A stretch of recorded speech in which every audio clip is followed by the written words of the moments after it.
ওয়াক্ত নামাজ দেখেন মুসা কিন্তু গিনিয়ে এসে 5 ওয়াক্ত নামাজ দৈনিক 5 বার আমার সেই বান্দাদের সাথে কথা হবে, পর্দা থাকবে না, ডাইরেক্ট।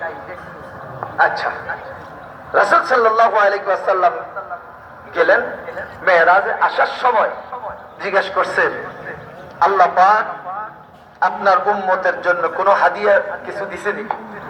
বা দিছে, কয় কি দিছে? 50 ওয়াক্ত নামাজ দিছে। এগো এই বাড়িতে যারা আছেন গো দোয়া চাইবেন না গো, আমি দম বন্ধ হয়ে যায়। তো কয় ওয়াক্ত? 50 ওয়াক্ত।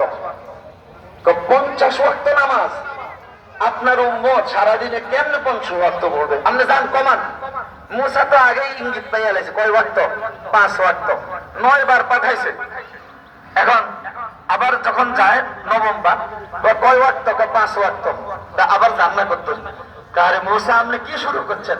আল্লাহ খুশি হয়ে আমার উম্মতের জন্য 50 ওয়াক্ত দিছে, কমাইতে কমাইতে 45 ওয়াক্ত শেষ, 5 ওয়াক্ত। এখন যদি আমার আবার ফিরে যাই, আল্লাহ যদি রাগ করে কয় যা উপহার দিছিলাম রায় দিলাম আর দিতাম না, তাহলে কি অবস্থা হবে? আচ্ছা ঠিক আছে, জান আল্লাহ ভাওনা। এখন রাসূল সাল্লাল্লাহু আলাইহি ওয়াসাল্লাম যখন ওইখান থেকে রওনা দিচ্ছে, রাসূল সাল্লাল্লাহু আলাইহি ওয়াসাল্লামের মনটা একটু বেজার। আল্লাহ পাক জিবরাইলকে বলছেন, জিবরাইল আমার দোস্ত আমার হাবিবকে একটু জিজ্ঞেস করে মনটা কেন খারাপ। জিবরাইল জিজ্ঞেস করে, ইয়া রাসূলুল্লাহ, আল্লাহ তো ইশারা করছে আপনার নাকি মন খারাপ।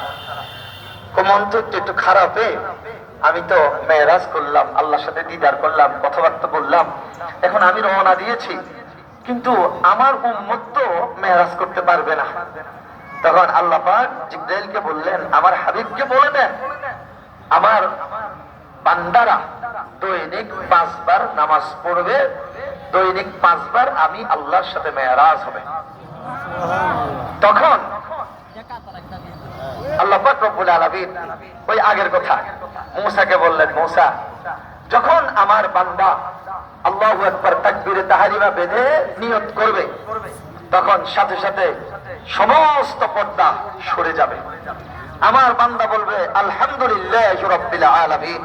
আমি পর্দার আড়ালে নয়, ডাইরেক্ট আমি আমার বান্দার সাথে কথা বলবো, হামিদানি আবদি, মুসলিম শরীফের হাদিস।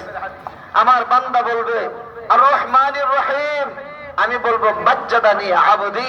এইভাবে আমি আমার বান্দার সাথে ডাইরেক্ট কথা বলতে থাকবো। কদ আফলাহা মান তাযাক্কা ওয়া যাকারা ইসমা রাব্বিহি ফাসাল্লা। আল্লাহ পাকের এই বান্দারা আল্লাহর জিকির করবে, 5 ওয়াক্ত সালাত আদায় করবে।